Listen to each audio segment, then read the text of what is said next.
Mateo capítulo 14, versículos del 3 al 11. Dice la palabra: Herodes había capturado a Juan y le había encadenado y lo había metido en la cárcel por causa de Herodías, mujer de Felipe su hermano, porque Juan le decía: no te es lícito tenerla. Y Herodes quería matarlo, pero temía al pueblo porque tenían a Juan por profeta. Y cuando se celebraba el cumpleaños de Herodes, la hija de Herodías danzó en medio de ellos y agradó a Herodes, por lo cual éste le prometió que le daría todo lo que pidiera. Y ella, previamente instruida por su madre, le dijo: tráeme aquí en un plato la cabeza de Juan el Bautista. Entonces el rey se entristeció, pero a causa del juramento que había hecho y de los que estaban con él en la mesa, mandó que se la diesen. Versículo 10: ordenó decapitar a Juan en la cárcel y fue traído su cabeza en un plato y dada a la muchacha. Ella la presentó a su madre y llegaron sus discípulos. Los discípulos del Señor tomaron el cuerpo de Juan, el primo del Señor, y lo enterraron y fueron y dieron las nuevas a Jesús. Quiero iniciar mi enseñanza en esta mañana mostrando algunos pasajes bíblicos con un tono muy dramático, muy trágico, muy impactante, porque muestran los sucesos que acompañaron a algunos profetas antes de la cruz y que fueron perseguidos a causa de su fe y del ministerio con el que servían a Dios. Jeremías capítulo 20, versículos del 1 al 2. El sacerdote Pasur, que presidía como príncipe en la casa de Jehová, oyó lo que Jeremías profetizaba. ¿Qué profetizaba Jeremías? Que Israel sería tomado cautivo por Babilonia. Y entonces, al escuchar esto, Pasur azotó a Jeremías, lo puso en el cepo que estaba en la puerta superior de Benjamín, la cual se había convertido en una cárcel. Jeremías 37:15. Los príncipes que escucharon a Jeremías se airaron contra él, lo azotaron y le pusieron en prisión. Jeremías 38, versículo 6. Tomaron ellos a Jeremías y lo echaron en una cisterna. Metieron allí a Jeremías con sogas y en la cisterna no había agua sino cieno, fango, y se hundió Jeremías en ese cieno. Así que el profeta número 1 del que estoy hablando, Juan el Bautista. Número 2, Jeremías. Vamos con otro.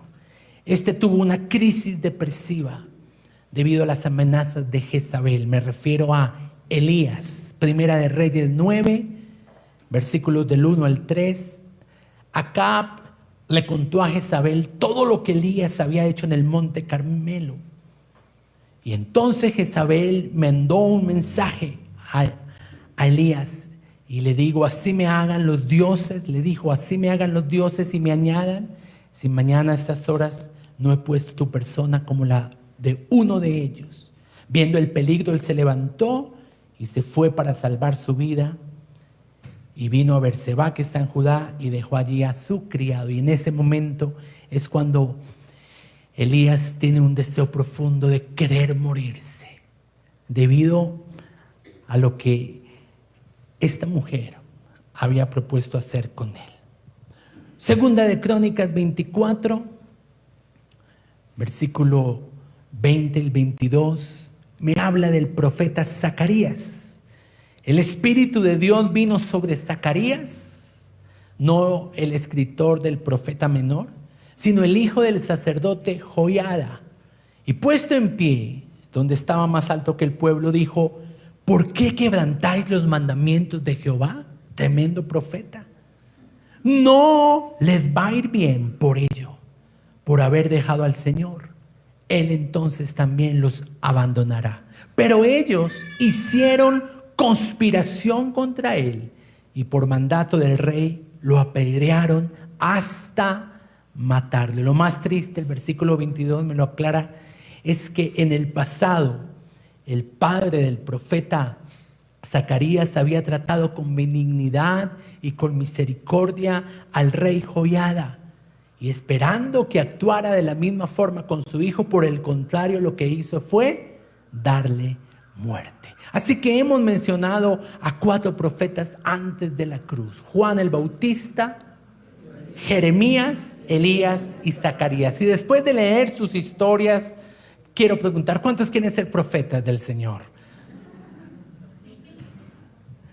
Si hay algo característico de estos 4 profetas con los que he iniciado mi enseñanza, es que los 4 fueron perseguidos. Diga conmigo, perseguidos.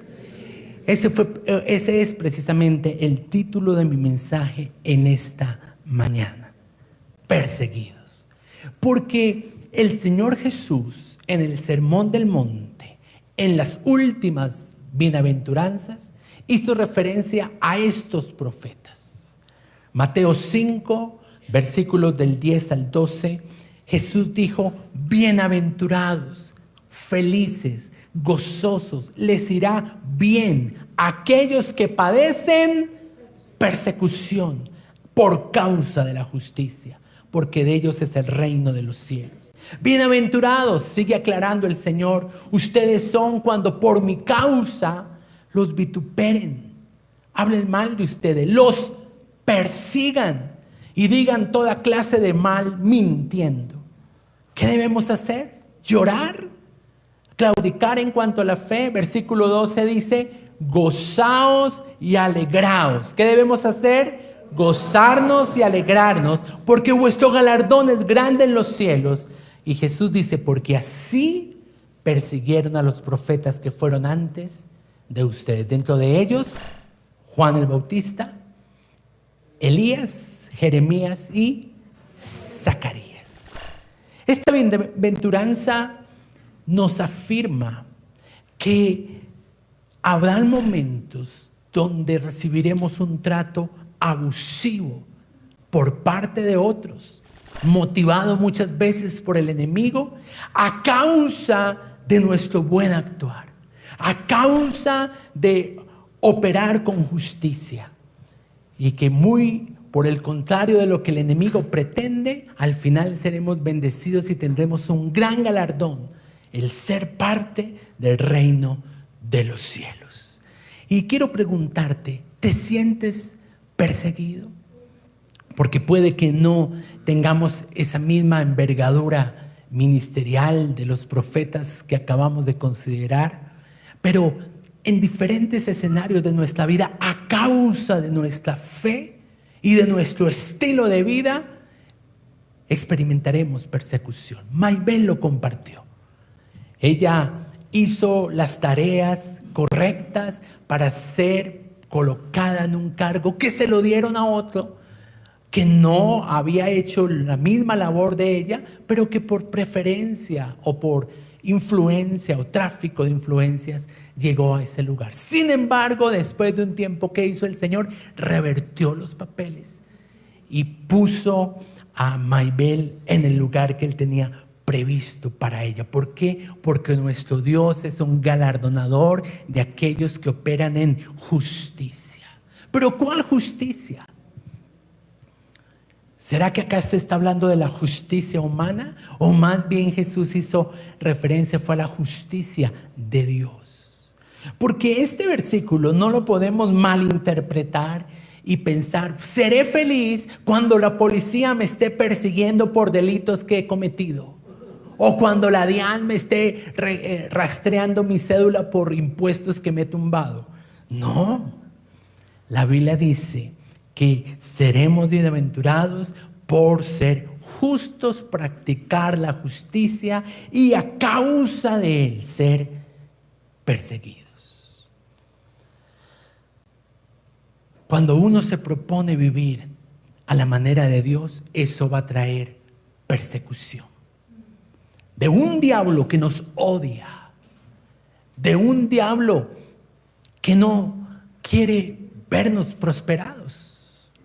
El deseo del enemigo es robar, matar y destruir. Y mucha atención, muchas veces esta persecución se levanta al interior de nuestras propias familias.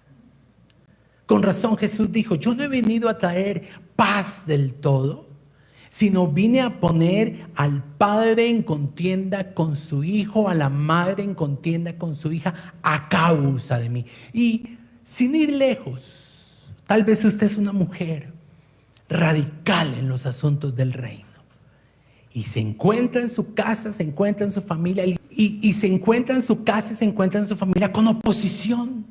Ay, mamá, usted sí que es religiosa, como es de intensa. Es que mi mamá le corre más al pastor que a cualquiera. Y no es eso. Lo que pasa es que cuando nosotros hemos decidido tener una vida que honra al Señor, eso va a levantar alrededor nuestro persecución.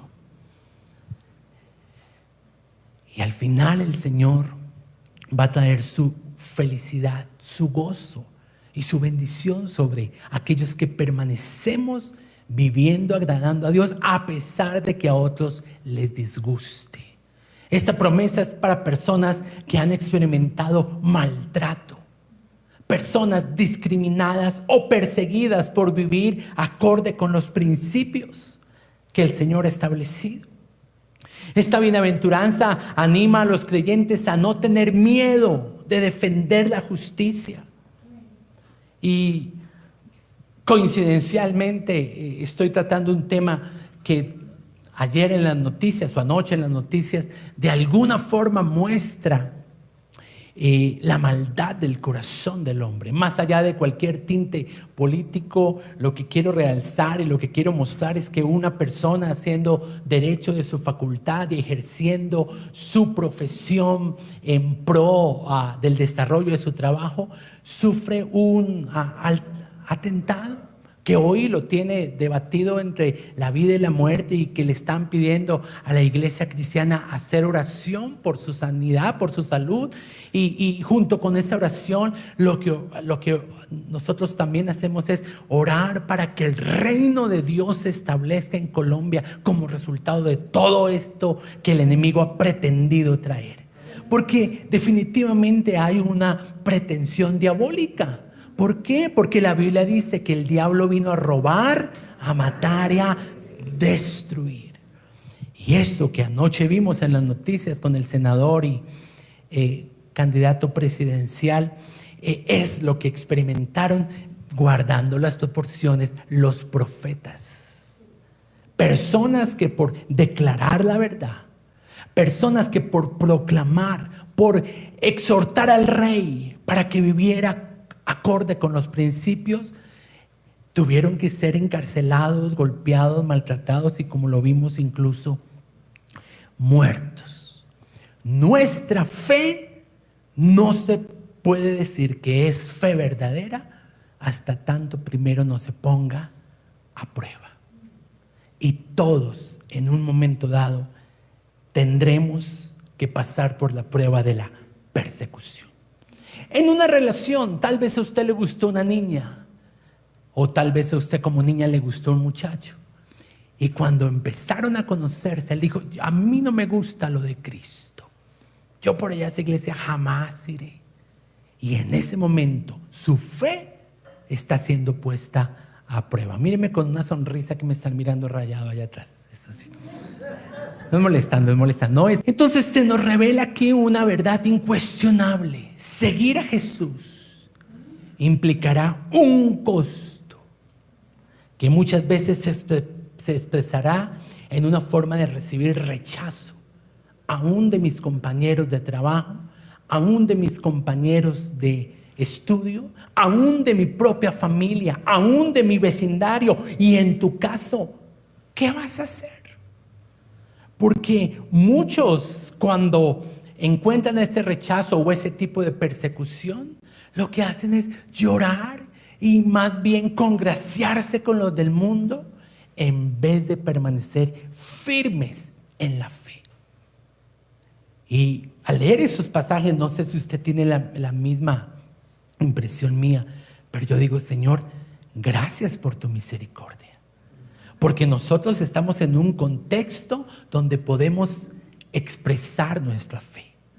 Estamos en una nación que nos permite reunirnos, alabar al Señor, predicar el Evangelio, pero hay lugares, Fátima, donde no se puede predicar el Evangelio.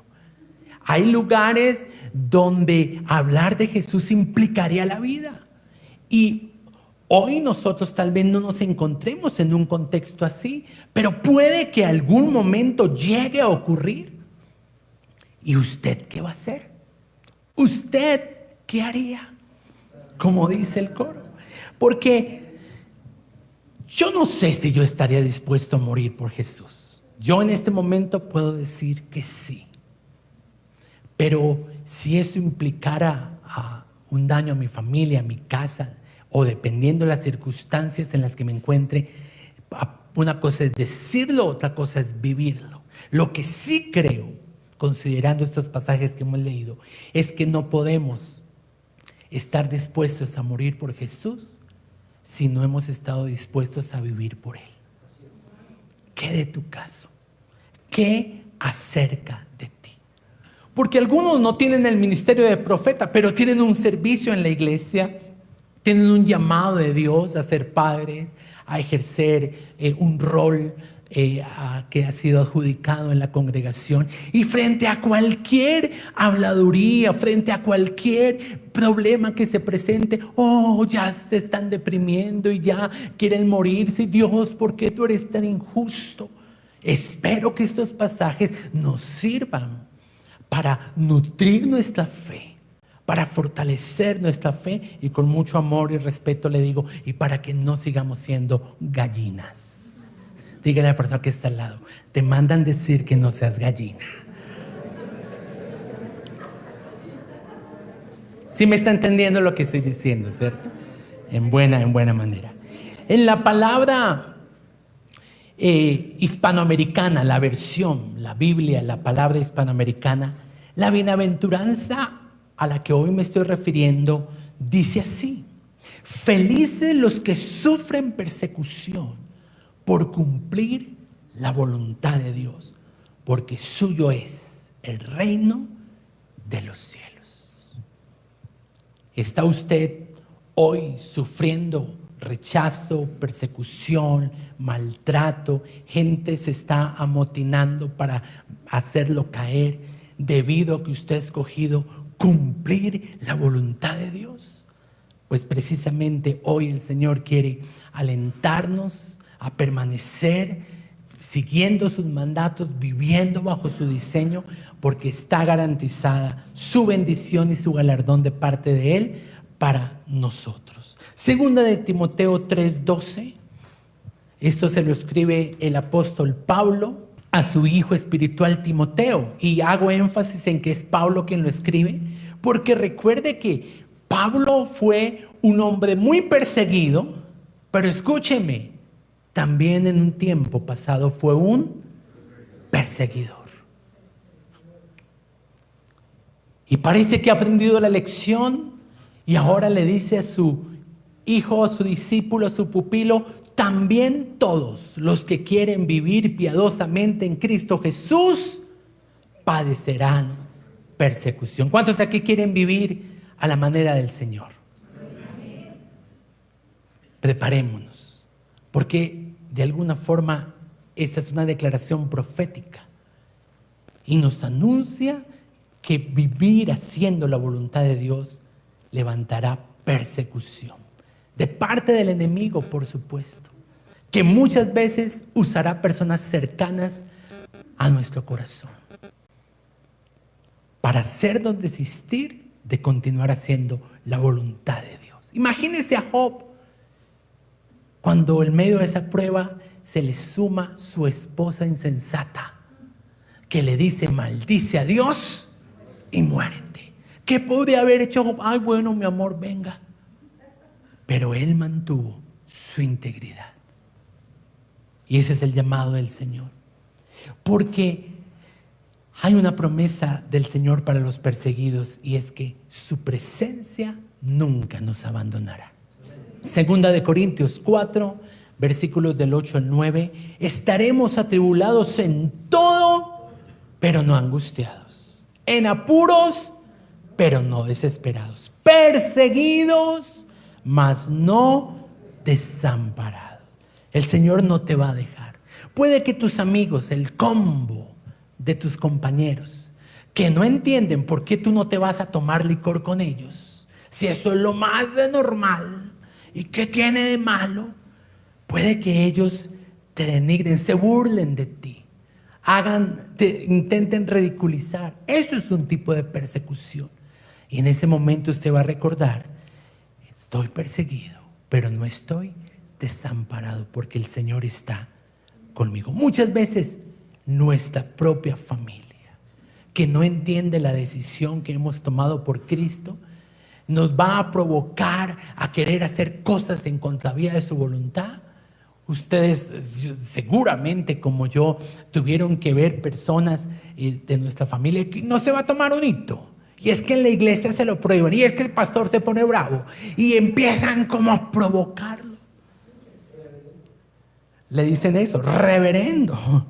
Le dicen, y empiezan como a sabotearlo, y en ese momento debemos recordar lo que el Señor nos dice: bienaventurados los que son perseguidos a causa de la justicia, porque de ellos es el reino de Dios. Escúcheme, no dice porque de ellos será, sino dice porque de ellos es. Significa que hay promesas que no solamente se cumplirán en la eternidad cuando el Señor nos llame a su presencia, sino que el reino de los cielos se establece hoy y ahora. El Señor le dijo a Zaqueo, cuando él se arrepiente, le dijo: hoy ha venido el reino de los cielos a este lugar. No dijo cuando yo vaya a la cruz, dijo hoy.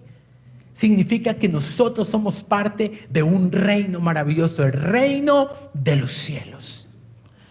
Y aquí yo tendría que preguntarle: ¿hay evidencia de que tu vida está en el reino de los cielos?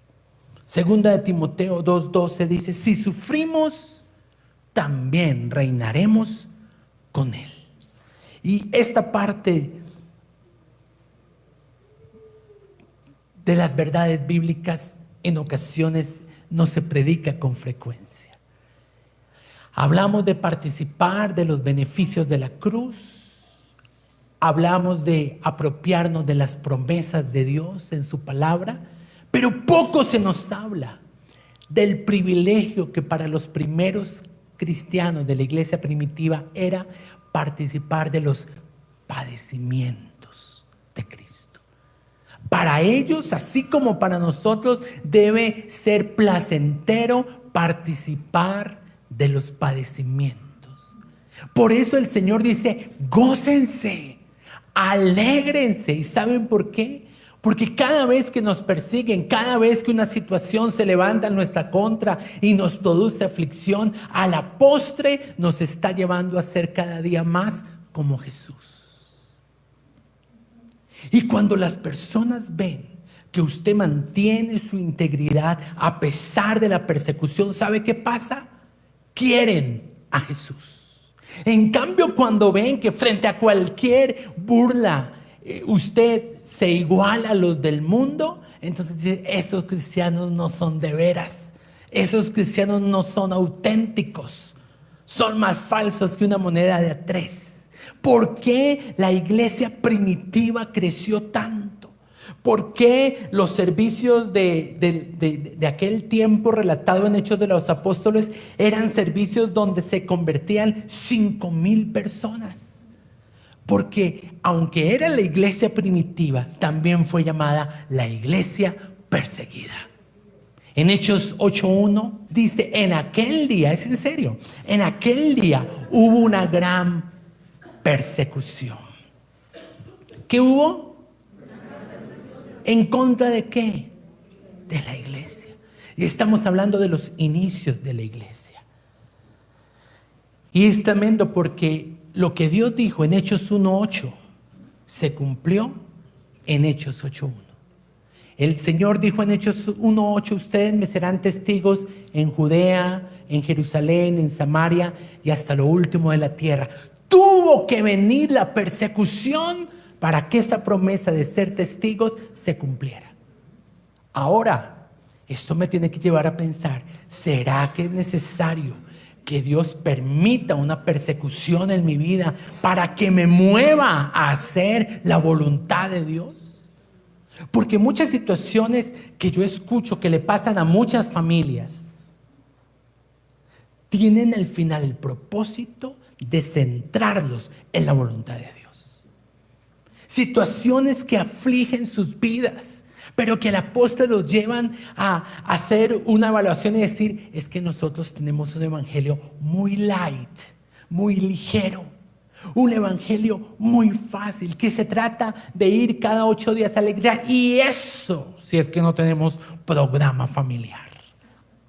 Y eso hace que nos llamemos cristianos, pero ¿seremos verdaderos creyentes? Si nuestra fe tuviera que pasar por una persecución como las que hoy estamos considerando, ¿usted sería de esos que permanece firme o claudicaría y abandonaría su fe?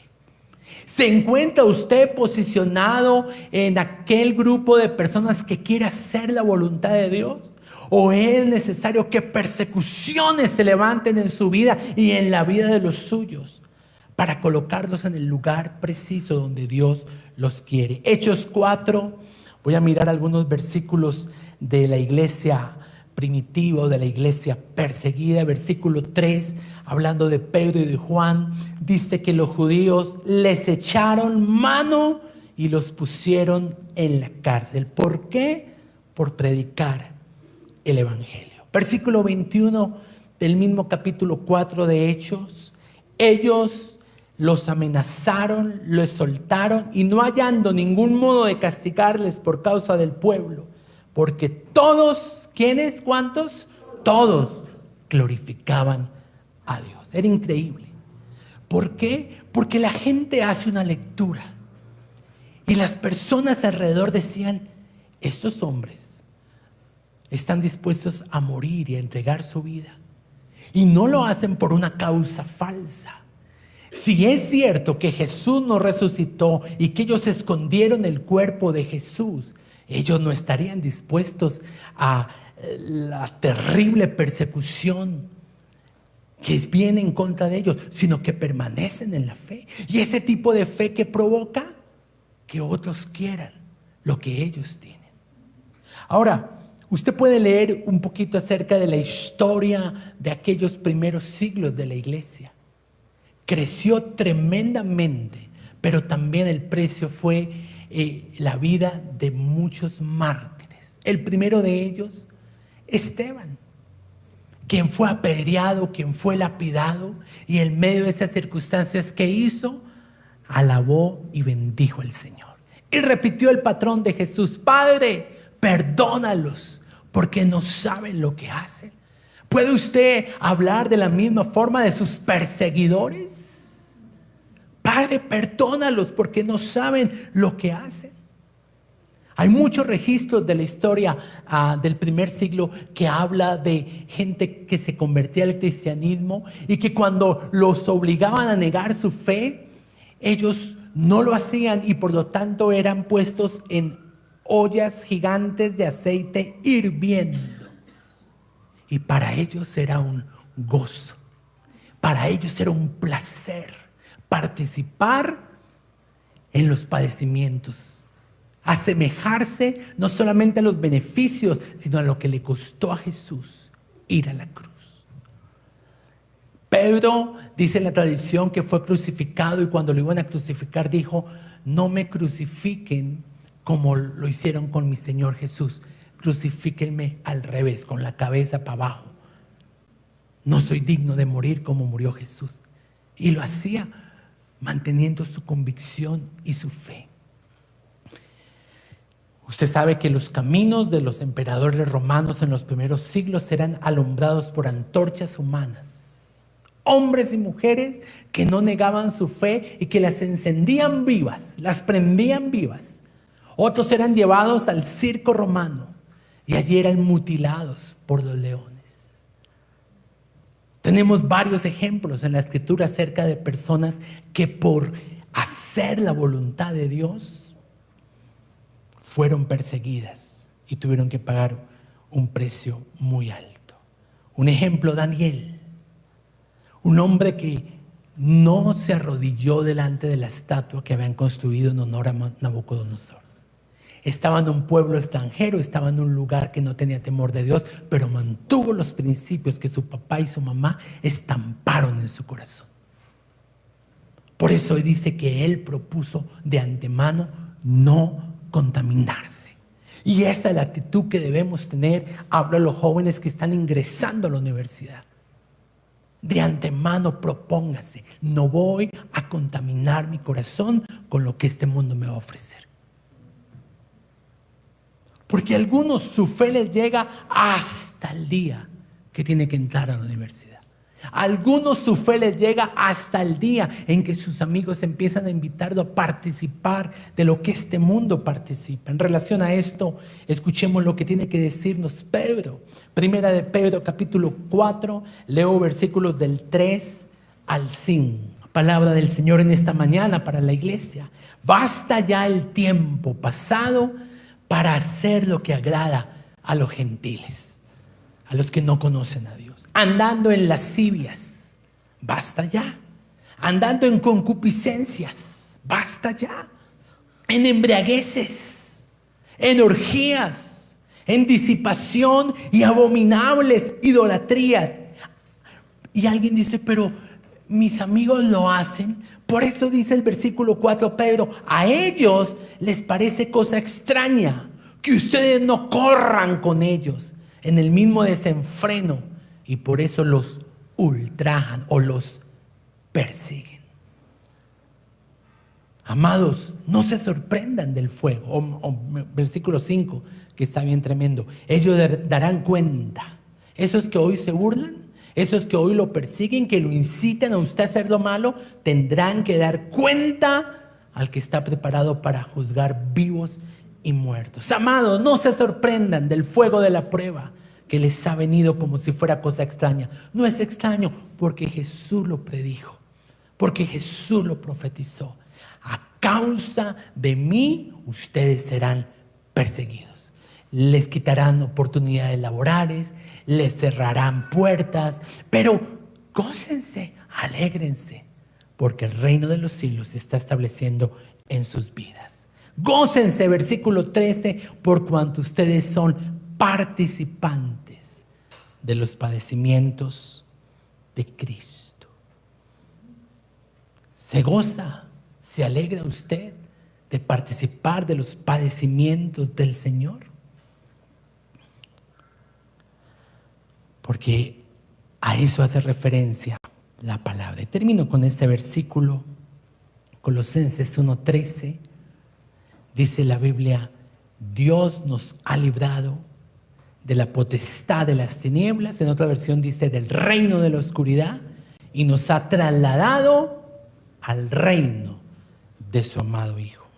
¿Qué es lo que quiero mostrar aquí? Que hay dos reinos: el reino de las tinieblas y el reino de Dios. ¿Cuántos reinos hay? Según este versículo, 2. Y que en Cristo, al haber aceptado a Jesús, hemos sido trasladados de un reino lleno de tinieblas, de maldad, de engaño, de esclavitud, a un reino lleno de paz, de gozo y de verdad. ¿Qué dijo el Señor? Aquellos que son perseguidos, el reino de los cielos les pertenece. Ustedes son parte de ese reino. ¿Cuál es su cultura? ¿Puede su cultura mostrar que el reino de los cielos vive en usted? ¿Es usted un representante genuino de los reinos de los cielos?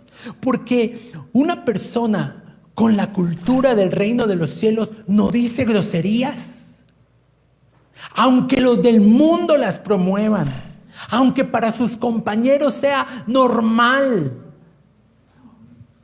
Un hijo de Dios cuida su lenguaje, porque sabe que la boca habla de la abundancia de su corazón. porque entiende que es un embajador del reino de los cielos y que representamos ese reino. Un hijo de Dios tiene temor de cómo se refiere a las personas. Un hijo de Dios tiene temor de qué permite que se incruste en sus ojos, en su mente y finalmente en su corazón.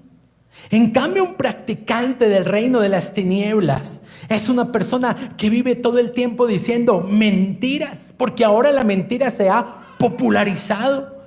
A mí me impacta escuchar, no tuve que decir que estoy soltero, cuando uno sabe que es casado. ¿Y por qué no? Pues para que me dieran la visa. Y sutilmente vamos abriendo un compás. Y hoy el Señor nos recuerda, cuando somos perseguidos debemos gozarnos porque el reino de Dios se ha establecido en nuestras vidas. Primero, eso nos lleva a ser más como Cristo, pero también otros van a querer lo que usted tiene. Un Cristo verdadero, un Cristo genuino que a la postre nos lleva en bendición. De acuerdo a esto que he comparado los dos reinos, tu vida, ¿dónde está? Porque posicionalmente fuimos trasladados, pero en la práctica puede la gente decir, es que él habla como Jesús. Nunca se le sale una grosería. Nunca habla con rabia, con enojo, con mentira, con negativismo. ¿Sabe por qué identificaron a que Pedro y Juan eran verdaderos discípulos en el tiempo de Hechos cuando los torturaban?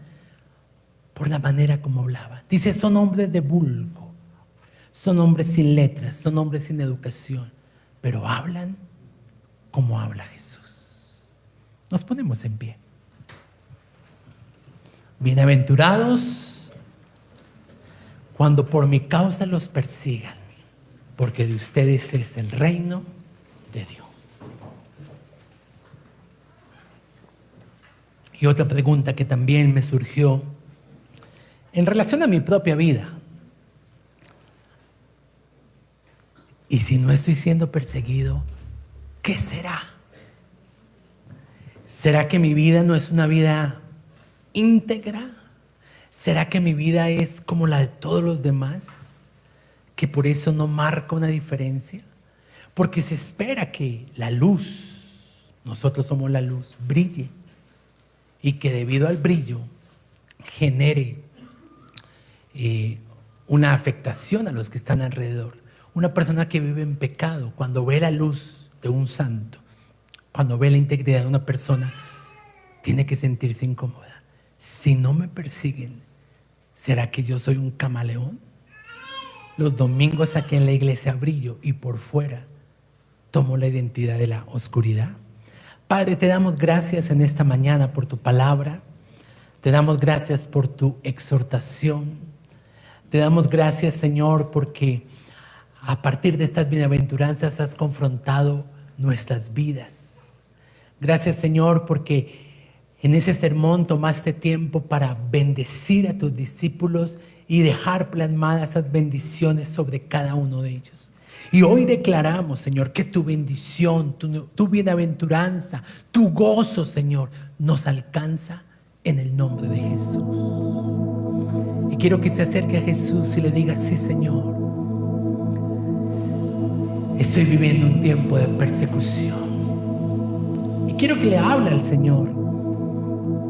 Si ese tiempo de persecución está siendo provocado en su propia casa, en el trabajo donde usted labora, con sus compañeros de universidad y su fe está siendo probada y hoy usted necesita que el Señor venga a traer fortaleza.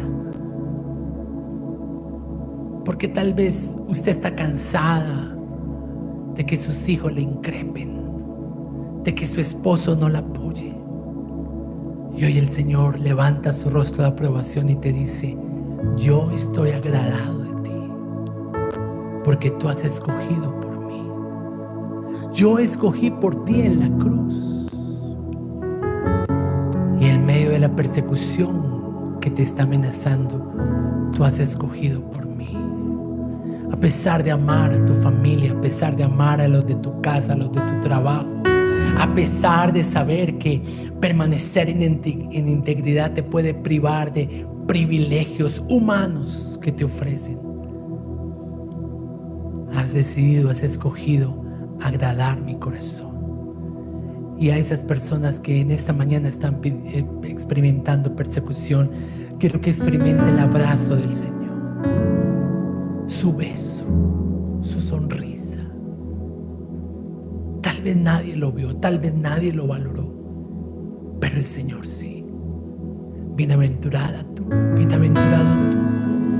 Han hablado mal de ti, te han perseguido, han hecho motines, han conspirado en tu contra.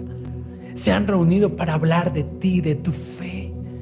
Han pensado en qué planear para que resbales, para que tu testimonio quede en entredicho. Pero hoy el Espíritu Santo viene sobre ti y te fortalece una vez más en el nombre de Jesús. Señor, perdóname por momentos donde tal vez mi fe, al ser probada, no pasó la prueba. Y fortaléceme. Y gracias por esta mañana, por llevarme a entender que no siempre las cosas van a ser fáciles. Tú dices que tu voluntad es buena, agradable y perfecta, pero nunca dice que es fácil. Y hay situaciones, Señor, que hoy estuvimos considerando, profetas encarcelados por hablar tu palabra, personas que les costó la vida, personas que quisieron morirse deprimidas, angustiadas por las amenazas de otros. El foso de los leones amenazante, pero qué maravilloso ver que había uno más entre las llamas. Que hubo uno allí que dijo: estás perseguido, pero no desamparado. Y eso el Señor lo quiere poner en esta mañana sobre el corazón de algunos. No estás solo, no estás sola. Yo estoy contigo. En medio de la persecución, en medio del abatimiento, cuando muchos te dicen: abandona el llamado, abandona la iglesia, abandona la fe. Hoy el Señor te dice: escoge por mí, porque yo he escogido por ti. Y te fortalece y te levanta. Él tiene algo mejor preparado. Si esa persona no es porque Dios tiene algo mucho mejor. Créele, arriésgate a creer a un Dios lleno de bondad, que no miente. Y Señor, como iglesia, te pedimos que perfecciones tu obra en la vida de cada uno de nosotros. Gracias porque hoy nos desafías a ser un motivo de gozo los momentos de padecimiento, los momentos de confrontación a nuestra fe. Hoy recordamos tu palabra que nos dice: alégrense, gócense cuando estén en diversas pruebas, cuando otros los insulten, cuando otros los calumnien a causa de tu decisión por mí. Fe no es fe hasta que primero no es probada.